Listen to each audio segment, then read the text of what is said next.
Hello, everyone, and welcome back to Perpetual Chess. We have a return guest that I am very excited to welcome back to the program in one moment. First, wanted to give thanks to our sponsors, Chessable.com. Renowned trainer Rustam Kazimjanov, of course, former guest of the podcast and one of the top trainers in the world, has a course called the Simplified Pirc, or Pierce, if you preferred. Again, his opening knowledge knows no bounds, and he's a great teacher and a brilliant guy, so be sure to check that out, as well as everything else that Chessable has to offer, including our author has a few courses in a few languages and another one on the way that we will discuss eventually. But our primary topic of emphasis will be a much anticipated book. But our guest is also quite an accomplished player, 3-time Romanian national chess champion, 12-time chess Olympian, although I forgot to double check that with him before we started recording.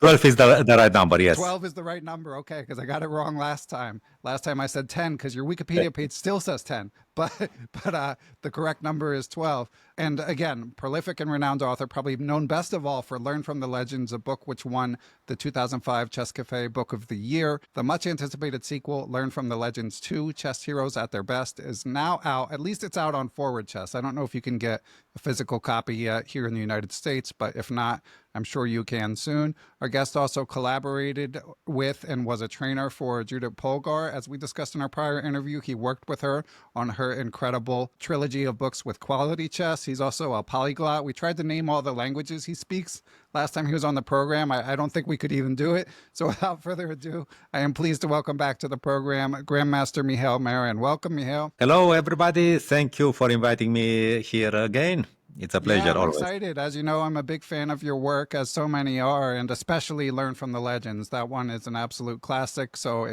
I really enjoyed the sequel. It did not disappoint, and excited to eventually discuss that. But Mihail, so our prior interview for listeners, you can find it from 2023. It's 2 hours long, and Mihail is one of these people he's played Spassky, he's played Korchnoi, so he has individual experiences with many of the legends of the game, but also just off-the-charts knowledge. So there's always a lot to talk about, but miraculously, in our 2-hour interview last time, you said you're first and foremost a chess player, but we didn't talk about your own chess development that much. So I thought maybe we could fill in the blanks there. So you peaked in the top 100 in the world as a player. You still play competitively. You're headed to elsewhere in Spain to play in a tournament tomorrow. What are your chess origins, Mihail? Well, I still play, I would say, a lot. For instance, last year I played 7 tournaments at classical time rate, 3 rapids, 3 or 4, I don't remember, and 1 blitz. So I think it's not little even for a professional player. I consider myself a chess pro, but as a player, I'm an amateur. Okay, I sometimes get prizes, especially in rapids. That's quite okay, but my life does not depend on that. So I play because play for 2 reasons. First of all, I like it. Let's be honest. And secondly, because if I'm writing and preaching certain things or teaching or whatever, I must know what I'm talking about. Because a trainer, an author who has not played for 10 years, let's say, he may have a distorted perception of the game. I mean, today you just switch on the computer, Stockfish or whatever, and say, okay, look at these guys. They don't understand anything. Look, it was +2 and now it's -4. Okay. No, I mean, you have to be in contact with this. Of course, I don't play at the level of the players I'm writing or talking about, but the situation is humanly is the same. We all face the same. You know what you didn't see or didn't feel or ignored at all. When I criticize a move, I can make, let's say, presumption about what actually happened. Not just say +2 to -4. That's awful. No, Yeah, it's so easy to forget how difficult it is when you're the one sitting there playing. So it is good to keep in mind. But Mihail, so when you were coming up in Romania, eventually emerged as a 3-time national champion. How did you get? This, of course, was a different era, no digital tools. But what was your approach? Were you someone who it came naturally to? Were you studying a lot even then? How did you ascend the ranks? Yeah, I was happy to have my father, who was a chess amateur. He loved chess. He had chess books in his library even before I was born. I mean, the match Tal Botvinnik, some other, and he kept buying books that were published in Romania. I was 7 when Fischer played with Spassky. And that was okay. That was the real start for me. I knew how to play, but that was the real start for me because in Romania, it was not typical, but they would publish all the games in the newspapers. And my father would call me from his job to dictate me the moves. Oh, wow.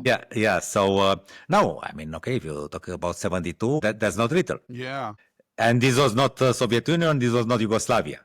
I mean, okay, in all the communist countries there was some tradition, but I mean, I know last time in somewhere in Serbia, 26, 27 years ago, and they still had a full page in the newspapers dedicated to chess. Okay, we never reached that, but I mean, okay, following the games, the 20 games actually, one of us not played.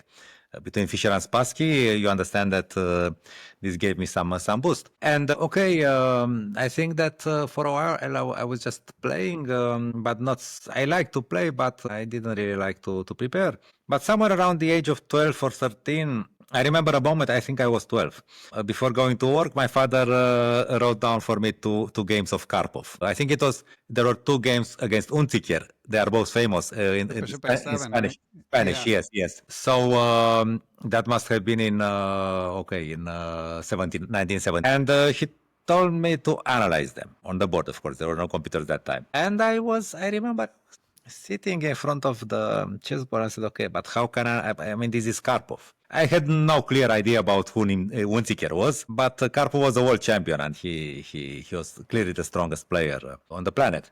And I said, okay, but he's Karpov. How can I even? And then I had this feeling that okay, he also plays moves in turns. I mean, he doesn't make 2 or 3 moves consecutively. I mean, he does the same as me. He plays a move, waits for the reply, makes another move. It was something like this that happened in my head. And then I could understand. Okay, I understood. He opened the file. He concentrated his pieces on the king side for the attack. And probably that was the first moment I also got, because everybody is talking about strategy. But except for these aphorisms about the strategy, I don't think that it is so easy to define it. I mean, they say that tactics is how to do things, and strategy is what you have to do. I mean, but of course it's not so easy to. And I had the first time this feeling that yes, I more or less understand what strategy is, and that was the moment when I started to work because I liked it. Remember that a few years later, my father had subscriptions to all the Soviet chess magazines, also to the Bulgarian one. And when I was building my repertoire, the floor of my room was covered with opened magazines, with the games. Right.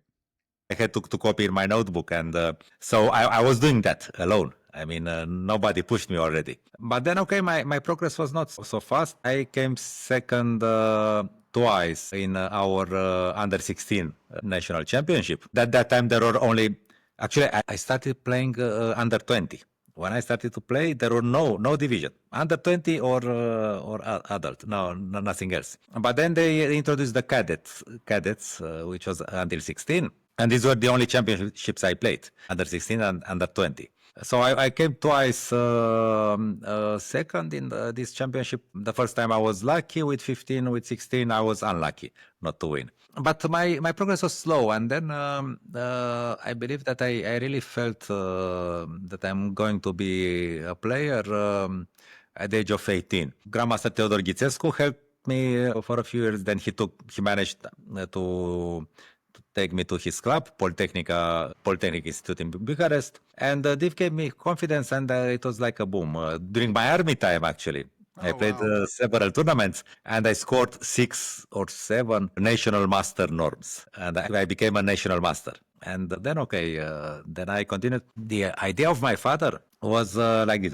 You are a smart boy. If you'll be an engineer, you will work your whole life as an engineer. You'll have your salary, your home, your car.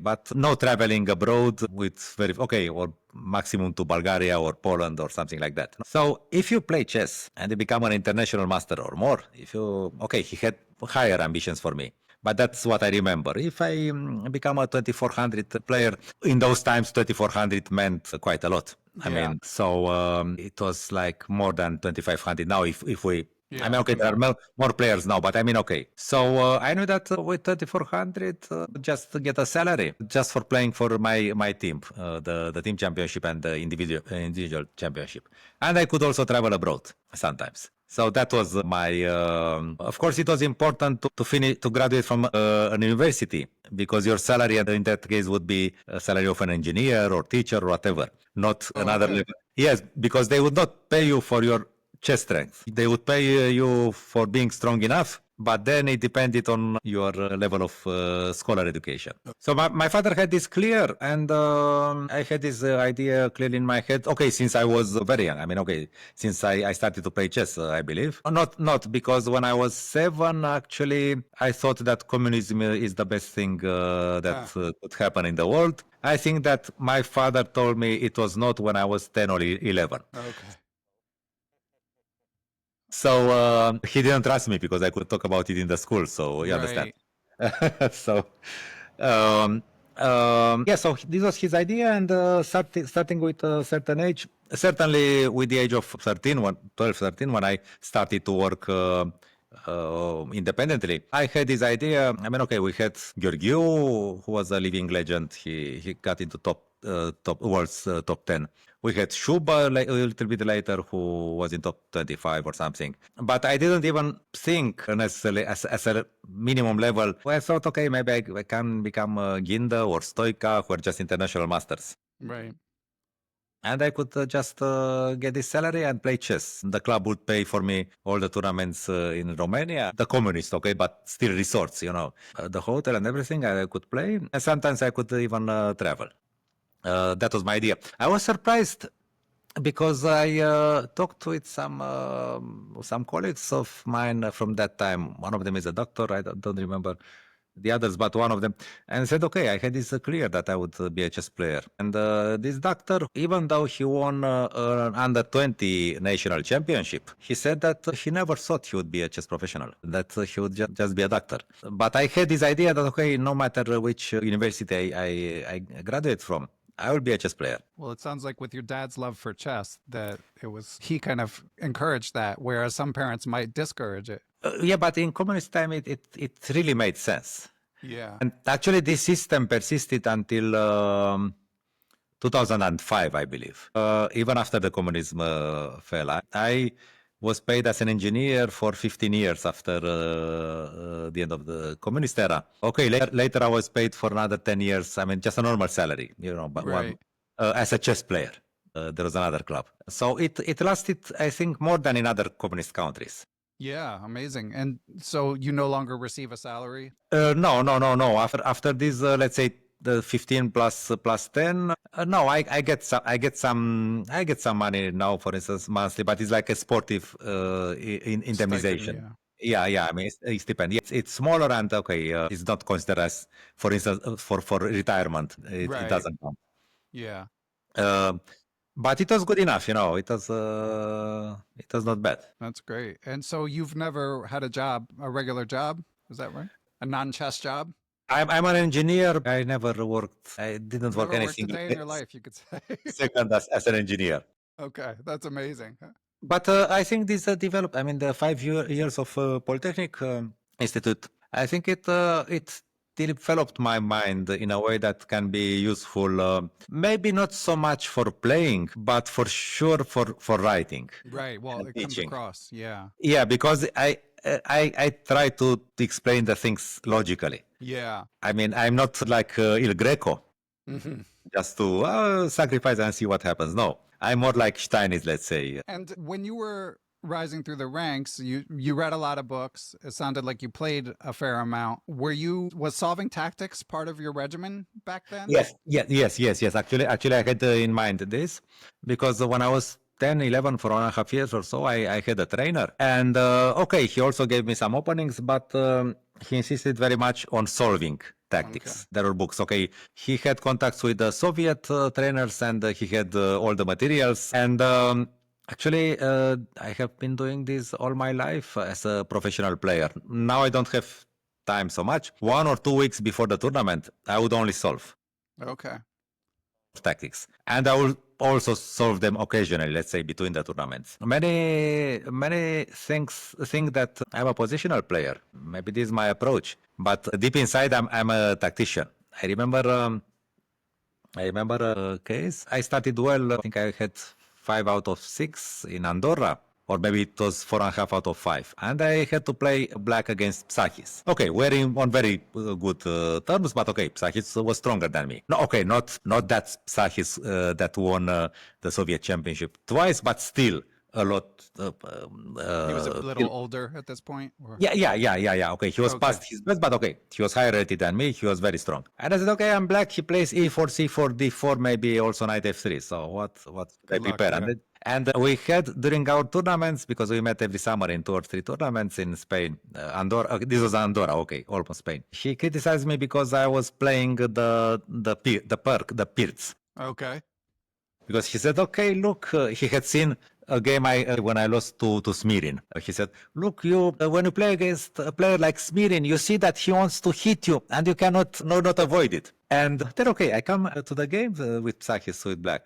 And he tells me before the game starts, do you want to make a draw? I said, okay, sure, why not? We made some moves. And then he told me, but Mihail, come on, you are a tactical player. I saw your games in the Pirts. I mean, okay, yes, because I had some games where I had a rook and 5 pawns for the queen, or 5 pawns for... I had such crazy games. And he got scared.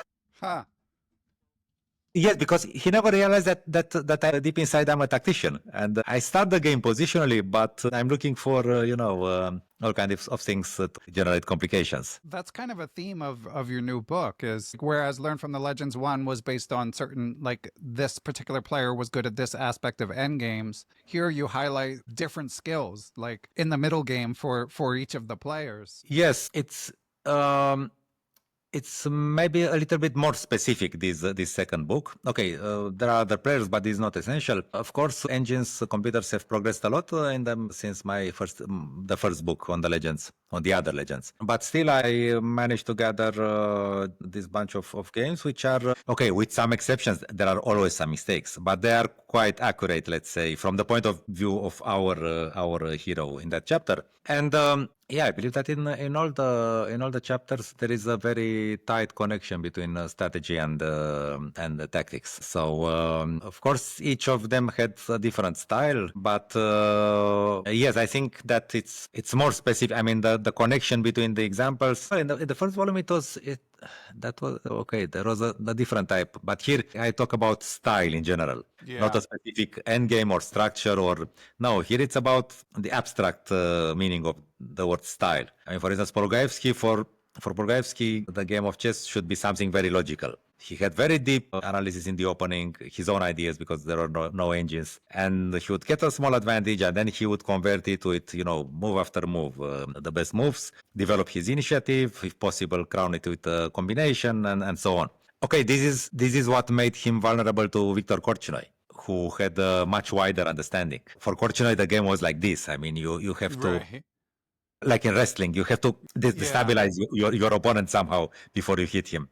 You have to do something. But Polugaevsky, yes, he was quite a player. Yeah, and the other players the book is about: Leonid Stein, David Bronstein, Paul Keres, and Lajos Portisch. So these are 5 of the strongest non-world champions of all time, right there with the aforementioned Korchnoi. Was that on purpose that you chose non-world champions? Well, I chose players who had a very strong impact on me in several moments of my career. Okay, the impact of Portisch was direct because I lost 3 times to him. Right.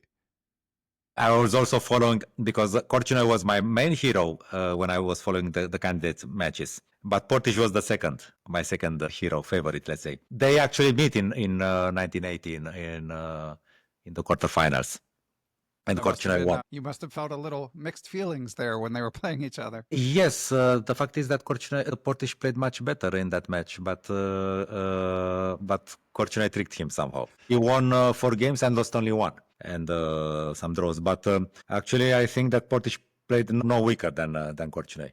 I think that only one of the first game won by Korchnoi, let's say it was a game he could be proud of. But in general, it was Portisch who was pressing, even in the games he lost. Yeah. And of course, as you mentioned, so you've had games against and personal interactions with so many of these players, which is amazing. Yes, and Portisch, okay, what I wrote also in the introduction, that once again, everybody considers Portisch, okay, they call him the Hungarian Botvinnik. I think that visually there is no connection. Visually, I mean, if you look at the games, not about Yeah. their... visually, there is nothing similar between Botvinnik and Portisch, and I believe that it is hard to find a player who played similar chess to Portisch chess, and everybody considers him a positional player. But I have this feeling. Even Portisch said that okay, I'm a positional player, but I'm weaker in tactics. This is why I didn't get further.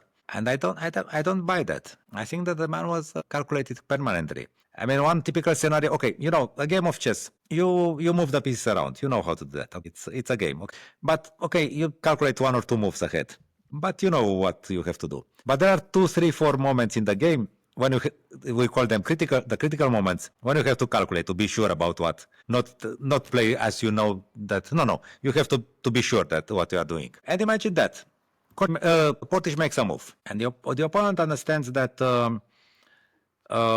this is a critical moment, and he thinks for 20 minutes. I'm talking about the old time control, 2.5 hours for 40 moves. So he thinks for 20 moves. Okay, Botvinnik said that it's not good to think for more than 20 minutes on one move. And he said, okay, at least I calculated, now I will play 2, 3, 4 moves in a row almost without thinking. And then Portisch makes another move. And everything changes. And you understand this is another critical moment. And you think another 20 minutes. Okay, maybe more. And say, okay, at least now I understand what he wants. And I will play relatively quickly another 3, 4 moves. And no, he creates another critical moment. It's like if changing his plan, move by move. And then imagine 4, 5 moves like this in a row. In a position where not much is happening. I mean, it is about to happen, but it's not like, Tal-like complications. No, it's a positional... And it's concrete, everything. And of course, you get crazy. After a series of 5 such moves, you don't understand where you are. And you spend 1 hour or maybe 1.5 hours on these 5 moves. You are completely lost. And of course, you lose the game eventually if he continues playing well. And no, what Portisch was vulnerable to, it's something similar with Akiba Rubinstein. Okay, Akiba Rubinstein has such beautiful combinations, crowning his superior strategy. But he was vulnerable to simple tricks. Mm-hmm. He could lose a pawn or a piece in one. So, okay, keeping the distance somehow, it's different historical periods. I think that Portisch was the same. And for this reason, he could win many games against strong players and lose or get close to losing to the weakest one in the tournament. I saw that with my eyes in my first interzonal in Sirac, 87. He qualified eventually, but against the lowest rated player, I mean, we're talking about 2300, which for the interzonal is is not that level. He was under attack, and he was an exchange and a pawn down. He eventually managed to draw, but okay, that's another thing.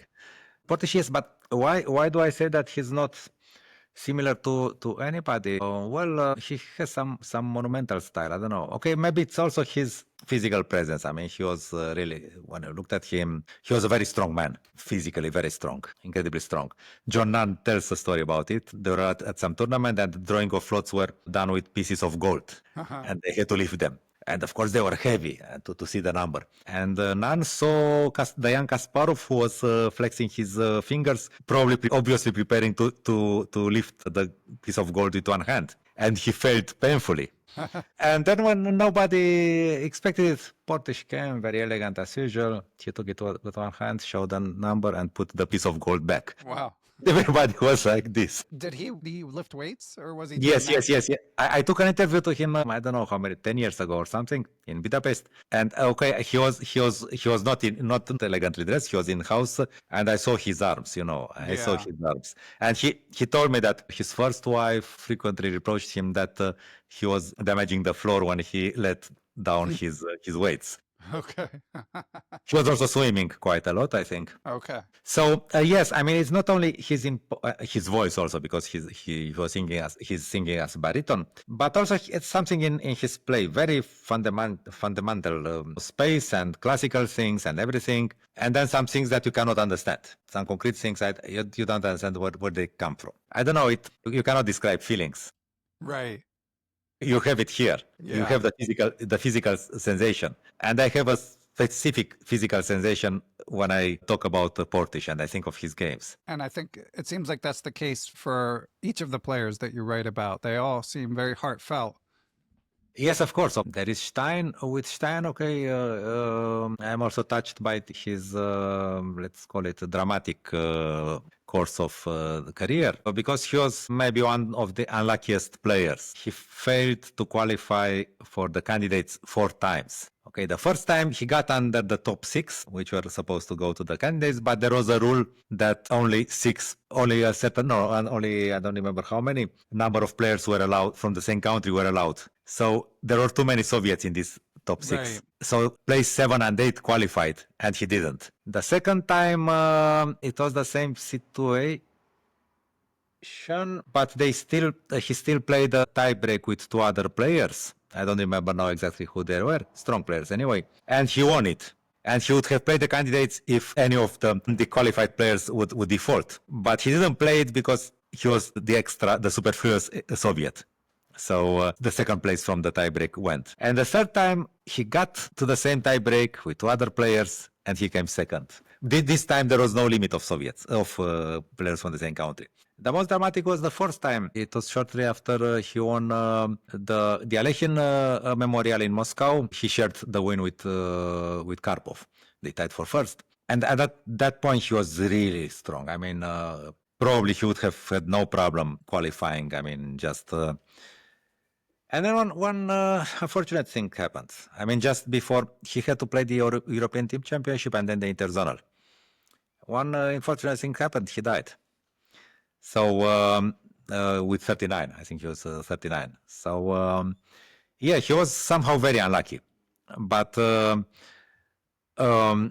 he was different from Tal as an attacking player, because Tal would just do things like this, he saw something and tried. He had his own logic, Tal. I mean, if you analyze his correct combinations and attacks, even the incorrect ones, you understand his logic, but it was a very artistic logic. With Stein, it was very classical, actually. He would just prepare everything for the attack and would start the attack only when everything was prepared. And for that, you could not stop it. Like Tsaki said, when you saw him doing this, you know that it was coming and you cannot do anything against it. So, yeah, no, really, really beautiful games. But there is also this romantic side that he was unlucky. Then, okay, Bronstein, he was more of a philosopher, maybe a player without style. He was really, I mean, he has this book, The Sorcerer's Apprentice.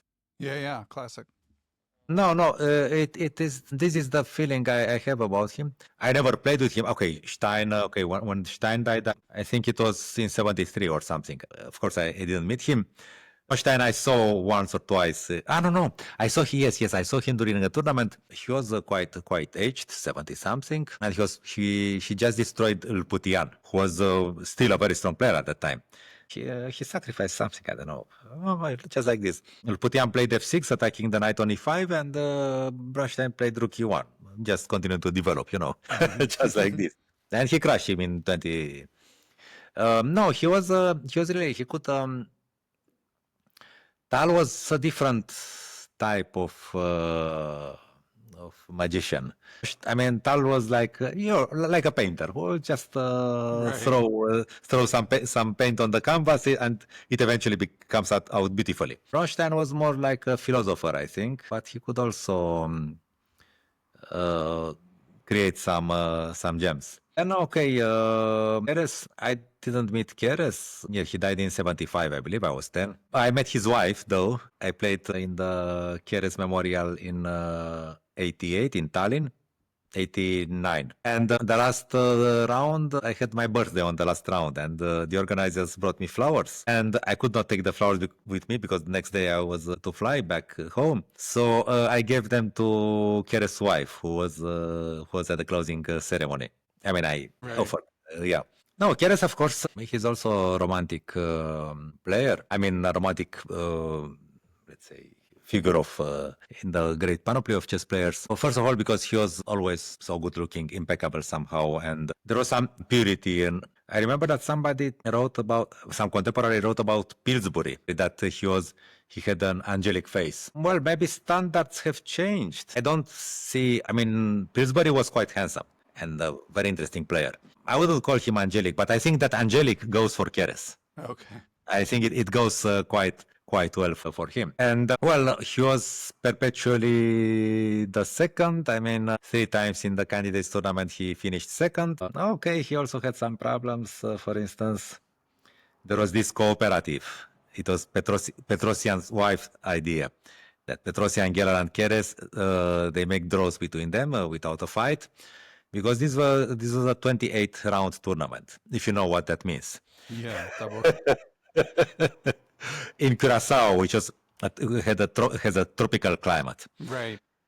That was probably 2 months of staying there because they had 3 days for the adjournment. Understand? So that was a wise thing. Korchnoi actually was leading after 10 rounds, but he could not keep because he was not part of the cooperative. So that they had this friendly cooperative before the last 2 rounds. Petrosian was leading. He had half a point more than he finished his game and he had half a point more than Keres, I believe. And then Keres adjourns the game against Paul Benko, whom he had beaten, I think, 7 or 8 times without making any draw or something like that. And he adjourns in, the history says that it was a lost position. No, it was a slightly unpleasant position. I have looked at it a bit. And then they start to analyze. And then Petrosian and Geller, the colleagues in the cooperative, they knock at Paul Benko's door to offer him help with the adjourned game. Okay, Paul Benko said that he refused it because, he was strong in the endgame and so on. He didn't need that. But the fact is that they did that. So, understand, from Keres' point of view, that was not nice. Yeah, because if he had drawn that game, he would have been shared the lead with Petrosian. And who knows what would have happened? Maybe they would have played a match between them. But he lost the game. He blundered soon after the second or third move after they started playing. That was somehow curious because what Benko says that he had analyzed the game and it was winning. No, it's not true. It was slightly more pleasant. No, not even an advantage, I think. And you've checked that with like modern engines? Yes. No, and actually, Timan, I have Timan's book on the English version, the newer one. And I don't remember what he says there, but I know which was the adjourned position. So I don't remember what Timan says there, but the fact is that Keres had a difficult position in the middle game at some point. He did something wrong and then he was bad, but in the adjourned position, it was just slightly unpleasant. And he went wrong. For a home analysis, that was not complicated. I don't know. Maybe he found out what these guys had done. I don't know. Maybe he got nervous. I don't know. But he also has this image that he was permanently second, never to play a match with the champion. And it was also true that Keres many things that he was persecuted. There is only one questionable moment, but I don't remember who told me that Keres was traveling not much more than any other Soviet chess player, but more than any other Soviet sportsman. 1/3 of the time he was abroad. And he was an encyclopedia of the flights. When the Federation wanted to buy tickets for somebody for a tournament or for the Olympiad or whatever, they would ask Keres. That's fine. Because he would know. He was a computer. Wow, that's He was a amazing. computer. Yeah, and talking about his style, yes, it was simply a very dynamic style. He loved positions with open or tensioned or half-open center. He also worked out several opening systems in the Spanish with black. I played several of his openings with black. Yeah, dynamics in the meaning that, that there is a confrontation and you have to calculate. You have to feel and to calculate. And actually, when Tal won the candidates tournament, he lost the mini match with Keres by 3-1, but he crushed Fischer with 4-0, and so this is why he won the candidates tournament with a big advantage. But he lost to Keres 3-1. yeah, Keres was calculating well. yeah, you could say that. He also had Tal later also started to understand something about how a game of chess should be played. But at that time, he was too romantic. And with Keres, this didn't work.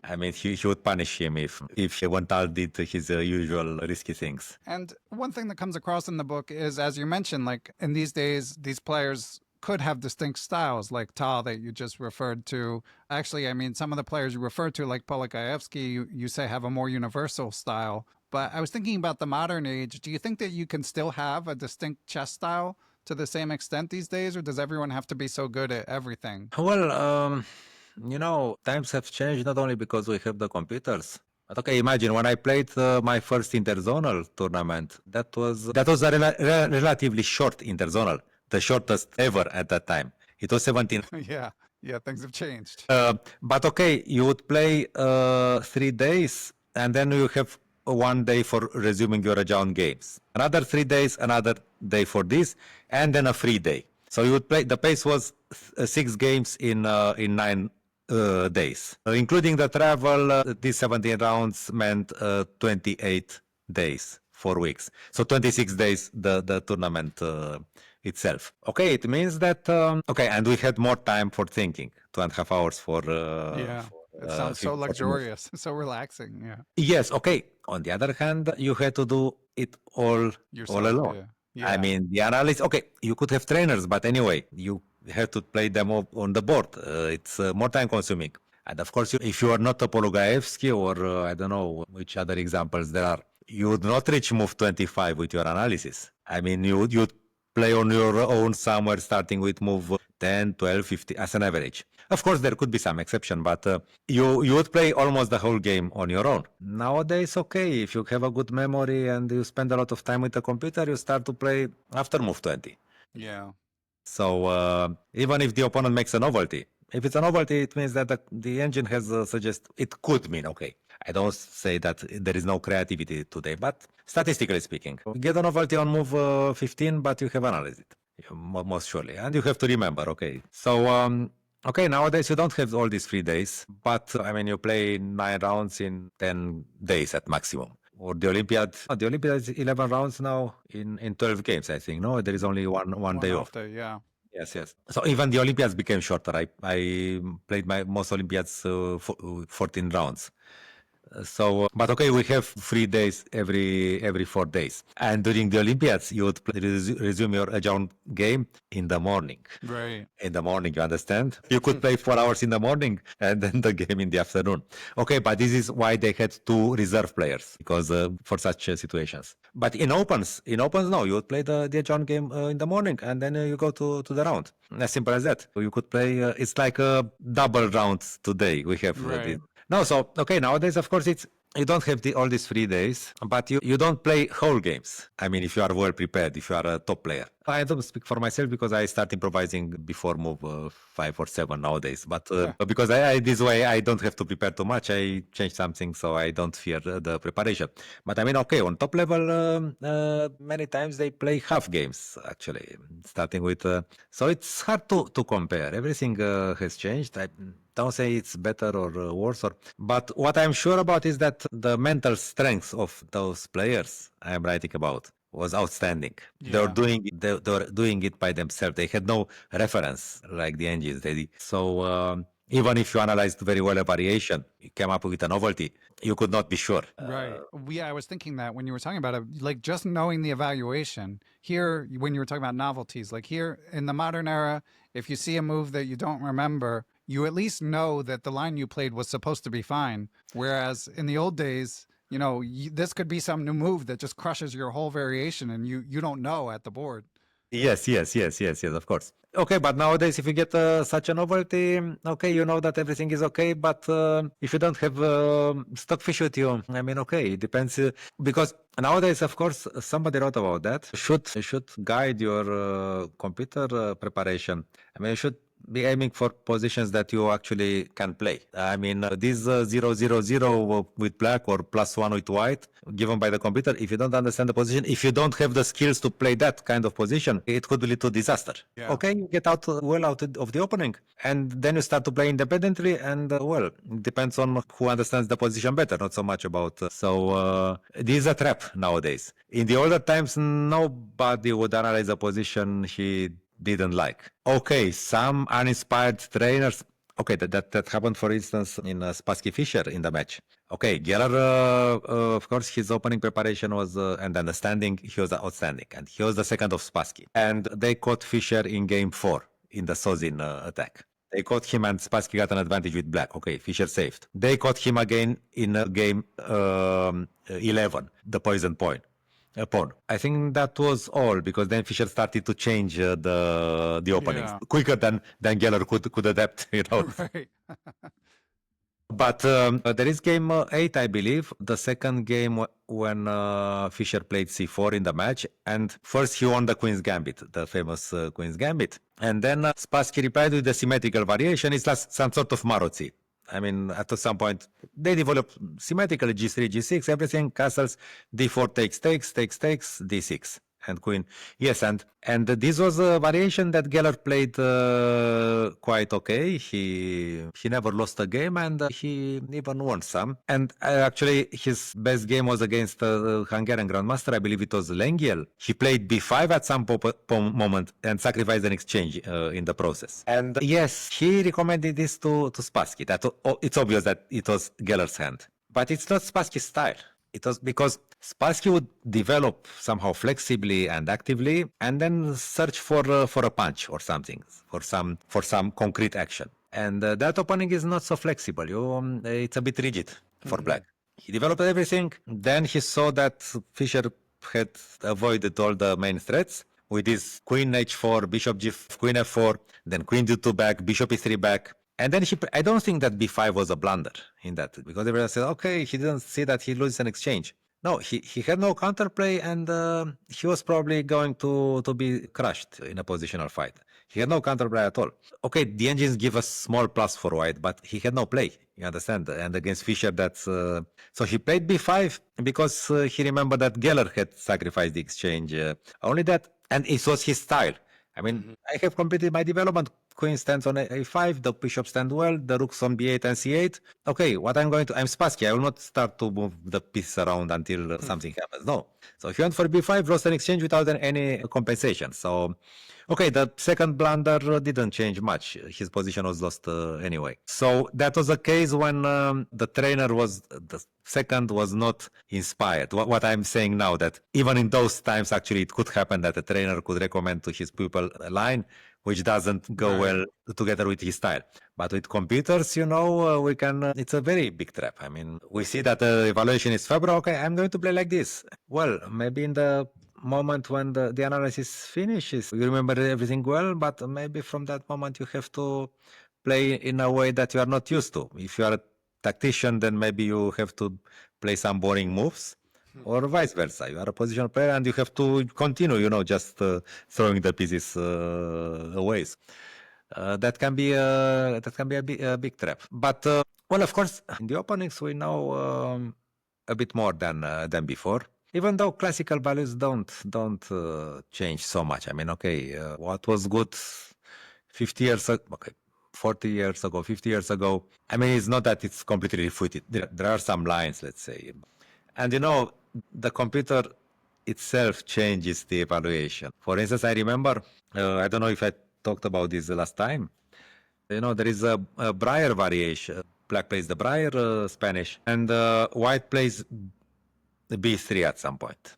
Okay, the knight stands already on g3, and now b3. And there was this match, Judith Polgar against Spassky in 93, I believe it was. And Sahis, who was her second, he had just seen a game in a Soviet magazine, because Spassky had won a beautiful game against some American, I think Bayern or Brown, I don't remember which of them, one of them, with d5 followed by a positional queen sacrifice. So b3, d5. And then Spassky saw this Soviet game.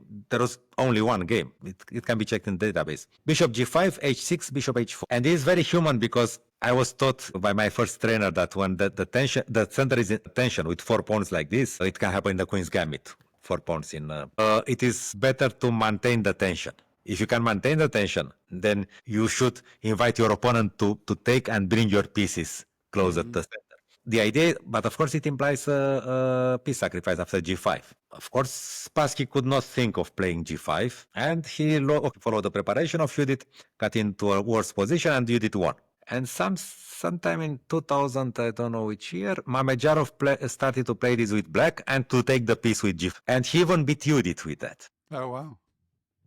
He made some draws, and he even wrote in some comments that I have analyzed this position quite a lot, and I'm convinced that it's a draw. I mean, no player of the classical era would go for g5 thinking that it's a draw. I mean, okay, somebody could have tried it, but say, okay, I'm more skilled, I will defend, I will trick my... And what do you think? 1 year later, Grishuk found the right continuation after the piece sacrifice. He failed to win, but the same year, there was a correspondence games proving that it's lost for black. If you switch the engines on nowadays, it says +3. Oh, wow. I mean, you can design with black. But it was obvious. Without computer, it was obvious. And then suddenly in 2003 or 2004, it was obvious that it was a draw. I mean, okay, there is common sense in chess, as Lasker said. Well, okay, you can use the weakness of your opponents who don't think more beyond the computer's horizon. But to say that it's a complete draw, I mean, okay, it's a very, very courageous statement, let's say. No, it's a very daring statement.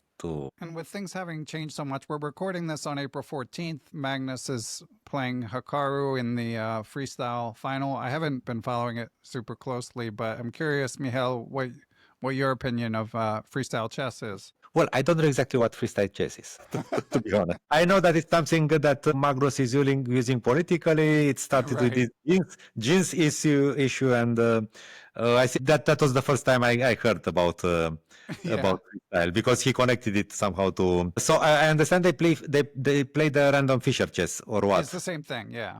So freestyle is random chess, or can it be also different things? No, it's just Fischer random. It's just because I thought it was something like all kind of tournaments. I mean, they made a tour. You know, the sponsor did arrange a tour. They're doing events in a bunch of different places, but the chess itself is just Chess 960, aka Fischer random. Well, what can I say? Okay, I played only once such a tournament. There was a mega festival in Ciudad Real, 2006. Came second in the Blitz tournament and got a high position in the Rapid tournament. I mean, we had there Anand, Mamedyarov, Karpov. Okay, you know, quantity of strong players. But I didn't like actually most of them didn't play in the Ivanchuk won the Blitz. Yeah, I think that most of the strong guys didn't play the random. I played 6 rounds and then I retired. I didn't really like it so much. Even though when you play now, you're trying to avoid theory, you still... Yes, but you understand, it's about the initial harmony of the position. Yeah, I feel the same way. I don't know, history is something very obscure, history in general. Mm-hmm. And it's not easy to track down the way chess developed. Okay, we had this Chaturanga, how it was played with four teams, for not 2 players, but 4. And okay, what I know was that 500 or more years ago, when chess entered Europe, it had the actual form. I mean, it was a development. And of course, there is something divine into this harmony of the pieces. I mean, also mathematically is the golden proportion. Okay, it's related to with many things. So I don't think it was invented just like this. I suppose it had some, I don't know. We probably never go so far with history, so far behind. I only know that when it entered Europe, 2 rules were added: the right to castle and the right of the pawn to move to squares, yeah. Yes, on its first move, which was meant to make the game more dynamic. But we're playing at least 500 years with these rules, and no, I'm not against it, let's say, but I'm not so attracted to play it. I don't think that. No, of course I try to avoid my opponent's preparation, which is okay nowadays is quite a problem, especially if you play with a young opponent who can spend 5 hours preparing and then another 4 or 5 hours playing against you. He has enough energy. But it's about the initial harmony, you know. I mean, the rules were created with a purpose, and well, you know, everything what is related with Fischer. I mean, Fischer until 72, let's say, or maybe until 75. I mean, I really see him as a player who was far ahead of his times. Not only as a player, but as a person somehow. I don't speak about Fischer in 92. Right. Okay, he was still a very strong player at that time. A little bit rusty, but if he had played more, he could have come back to the top. But okay, I don't want to comment on anything else. But okay, I very much believe in many things Fischer said. But I okay, and even this Fischer time control, I think it's okay, which he brought after. It was not his idea, but he somehow with his personality helped to introduce it. I mean, okay, he was like some sort of promoter. But about this shuffling the pieces, I don't know. Capablanca had some ideas during these 8 years when he didn't lose any single game. He had these ideas of making the board bigger or things like that, introducing new pieces and so on. But okay, then Alekhine beat him, and it appeared that no, chess was not exhausted. He was not know the absolute truth in chess. So what can I say? Well, sometimes I follow it with certain interest. For instance, when Kasparov played two matches actually, Blitz and Rapid, against Caruana. Because I was curious. I was curious to see who is who. I mean, we talk about Kasparov, who was maybe 60 or close to 60. He just turned 62 now. Who hadn't played chess for almost 20 years, okay, 15, 17 years. Who had no practice at all. And Caruana, who was, okay, he was number 2 in the world or something or similar, no? Yeah. I believe that the Blitz match, to a lesser extent, Kasparov was too slow for the Blitz.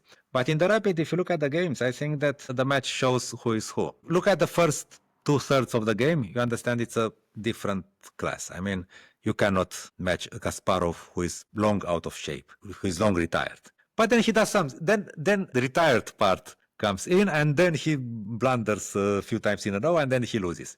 Well, he also won some games, I believe. It was not. But if you are objective and you look at the games, you understand that the concept, the understanding, even in a type of chess he never played before. I mean, he never played during his active years. Something new for him. He knew what to make with his pieces. Better than okay. Then he started. He lost control after move 30. He loses control. But it's not that, because many said, okay, Kasparov without his opening preparation would not be a world champion. Okay, so what? I mean, but here there is no opening preparation. Right. He didn't play chess for 15, 20 years.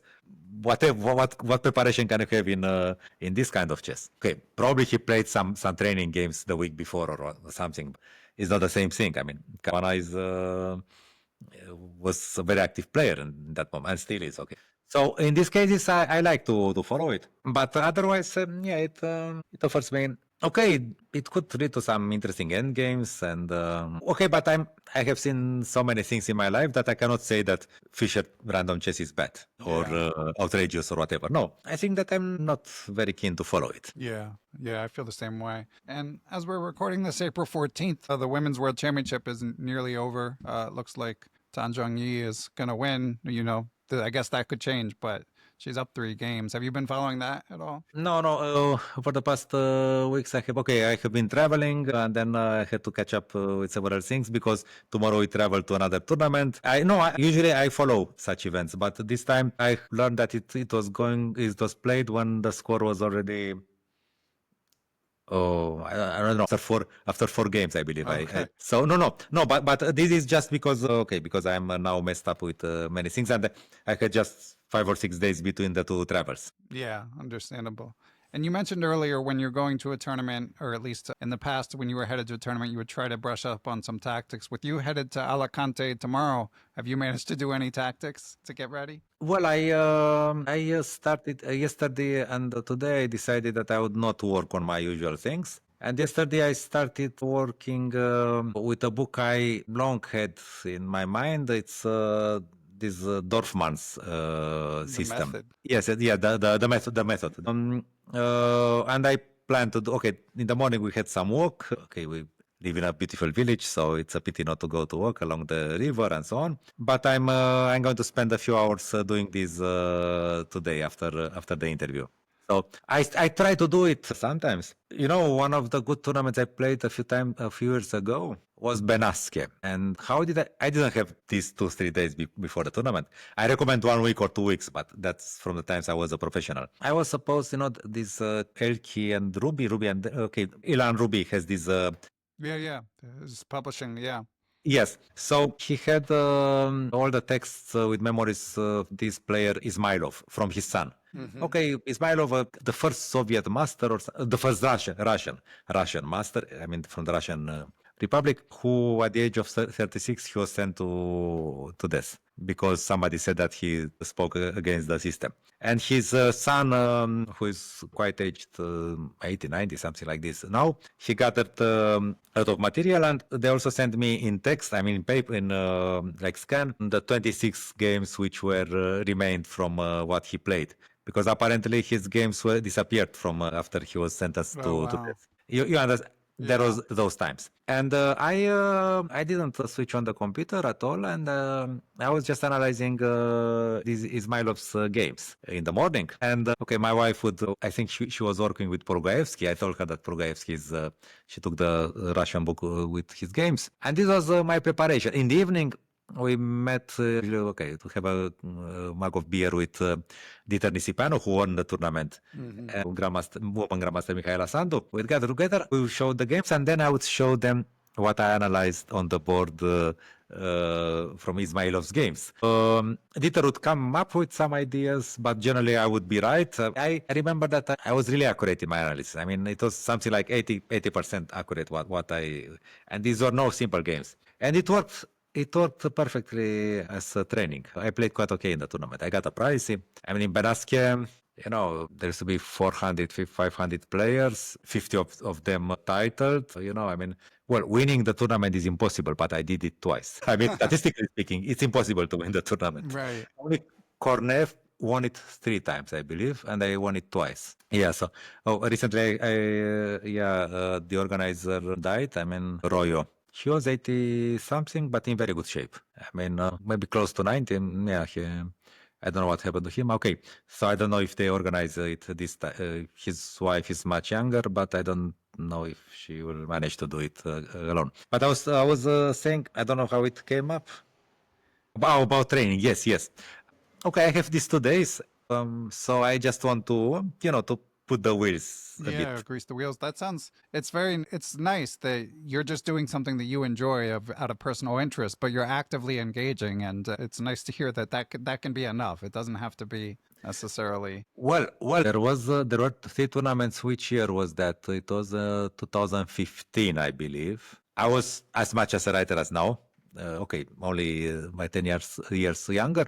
And I played quite well in 3 tournaments in a row. And my method of preparing was studying Alechin's games with his comments. But I mean, not just like this. I mean, move by move, trying to understand the game. Sometimes he could give such computer moves. I mean, in his comments, you can't believe it. I mean, even created such a joke that he was not no immigrant when he didn't return to Soviet Union. He was sent as a spy with a computer, but he didn't use the computer to spy. He used it to generate his analysis. Of course, we are talking about the 20s. Yeah. There were no computers at that time. Yes. So Alechin, this was 3 tournaments. One of them was the Team European Championship.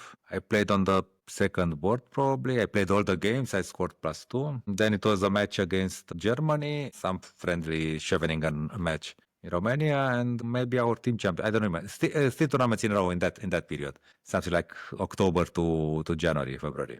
So that was my preparation. Sounds lovely. In terms of, so now that this book is coming out, you mentioned you have a Chessable course coming soon too. And already out in German, I think you said before we were recording, but coming soon in English. What's the story with this Chessable course? Well, it's called Attacking Mechanisms of the Classical Grandmaster. It sounds a bit better in German. It sounds a bit long, the title in English. But okay, it's the same in German. And I will also record it in Spanish. In English, it's already recorded. I wait to see when they will publish it. And it's a course on the tactics and attacking, and it's based on games played between 72 and 81, which is there are different things you can discuss. Okay, first of all, it's Karpov's era. Yeah. I mean, 3 matches with Korchnoi took place during this period of time. And in 73, they shared the win in the Leningrad Interzonal. And 72 is the year when Fischer played his last game. I mean, until 92. But okay, for me, it's the period when, as mentioned earlier, I started growing as a chess player. It was my fundamental education. And as mentioned earlier, it was mainly tactical in the beginning. My idea was this: why would this be interesting for today's player? And my explanation is that, well, first of all, if you check the course, I mean, I don't think that there are too many games there that you can find easy. I think they are quite hard. And okay, we all prepare with the computer so much. We work with the computer so much nowadays. So how is the chess fight, let's say, in a global meaning? Okay, two players with similar understanding use similar programs, Stockfish or whatever, with computers of similar strengths to prepare. So they get similar results. And then it's like this. It's a match. And okay, the game can be decided at some point. I mean, it's very abstract. Okay. And people try to find a solution to that in freestyle chess, for instance, because they had this. Okay, but you know that any well-forgotten thing can be a novelty. And when I say a well-forgotten thing is the human brain-generated chess, which is exactly what was the case during this period, 72 to 81. Okay, even later, but that was the period when I became I became a chess player, let's say. And yeah, I think that learning from this, and okay, I didn't organize the material according to such criteria like pin, double attack, all these, because I assume that everybody knows this. I mean, there have been so many books. No, why is it called mechanism? Because I want, even when I was solving as a child, as a teenager, I remember that I had this, I tried to understand how the player was thinking. I solved the combination and then I tried to understand, okay, how much did he see initially? Right. How did it go? All kind of things, and I try to answer these questions in my course. These are my chapters. I mean, not such patterns as back rank weakness. No, just very abstract, how it goes. For instance, I talk about Michelangelo's dream. He said that he saw an angel hidden in a stone, in a rock. And the only thing he had to do was to free the angel from there. Right. So this is sometimes the pattern, the mechanism is there. You have to see it and use it. Sometimes you have to create. Okay, you understand there are several levels of making a combination or starting an attack. It's so I try to focus on such things. I mean, how do you actually get to make a combination or start an attack or to enter tactical complications? And for the level of difficulty, I think that it can be quite challenging. Yeah. And most of them I have solved again. Most of them were combinations that I had solved in that time, so many decades ago. And most of them I have solved again now before course. Some 40-year spaced repetition. You did it once.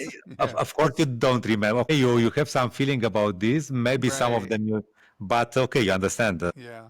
And do you have any, so that one, it hasn't come out yet, but it sounds like it's basically finished. Do you have another project, a book or a course in mind? Yes, talking about Legends 2, by the way, my author's copy are still on the way. I mean, they are physically available, but I didn't get them yet. But they are somewhere in France. Okay. They're coming from Poland. Well, the Legends, actually was kind of three. I started working on the Legends during the pandemic. Okay, I had a lot of time. No traveling, no walking, just sit in my garden and play over the games on my physical chessboard.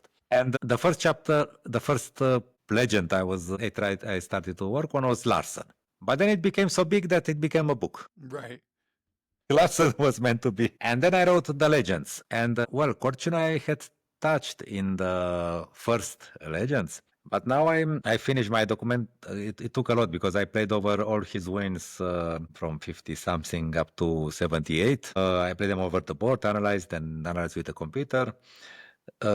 It's quite a lot, And now I will soon start to write it. It's not about his chess career. It's not about his best games. No, it comes from a story told by him. He was 30. He had just qualified to the candidates. He was a Soviet champion. And some colleague called him a masochist because he would grab material and then defend like this.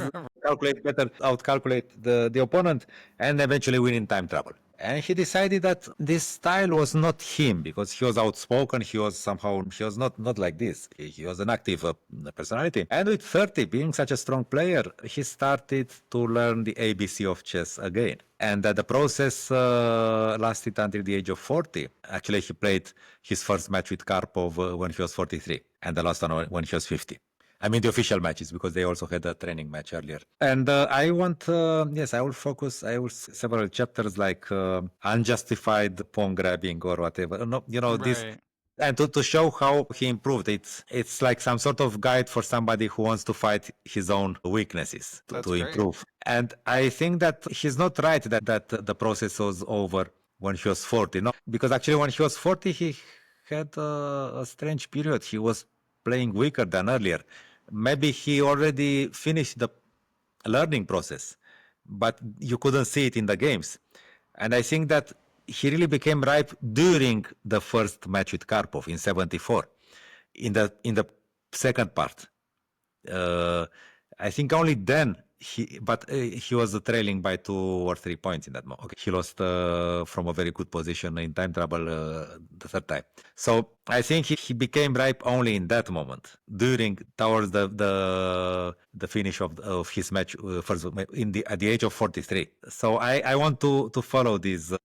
That's great. I obviously myself being 48 and interviewing people, like, we were all fascinated by how Korchnoi had such longevity, and obviously, played for the World Championship, in his late 40s. So, should be a fun read. But the man was learning permanently. I mean, okay, with 70 something, 76, I believe, he won a tournament in Biel with Svidler, Grishuk, Gelfand, and he beat Gelfand with black by playing the Slav defense. Okay, technically speaking, it was the third time in his life.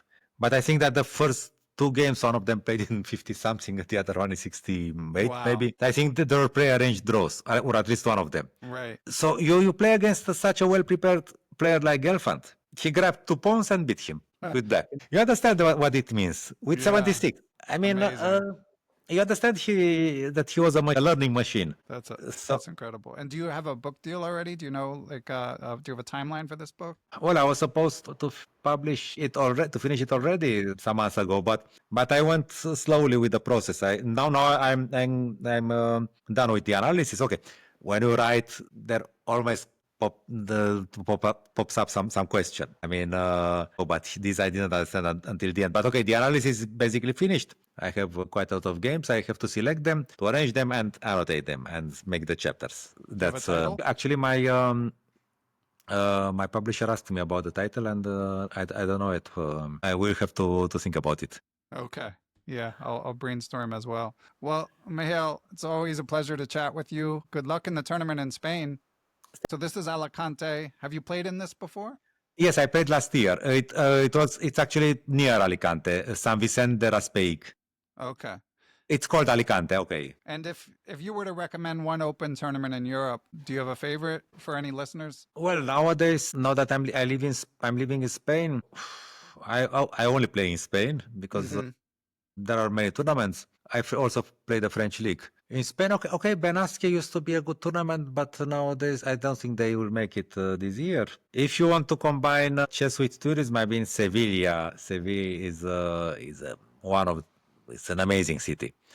The biggest historic center in Spain, and one of the biggest in Europe. If we exclude Italy, it's the biggest historic center in the European Union. And well, Benidorm is not a bad open. I played there last year. Well, generally speaking, it's good for combining, tourism. It sounds like it. But Sevilla, I mean, if you really want to see something beautiful of Spain, I mean, something, Sevilla is the place. Okay. All right. Someday. Okay. Well, Mihail, again, thanks. Congratulations. The book, of course, is Learn from the Legends too. I know a lot of people, it didn't disappoint me. As I said, it's great. And I know a lot of people are really excited for the sequel. So congratulations. Thank you. And always a pleasure. Okay. Take care. Thank you. Ciao.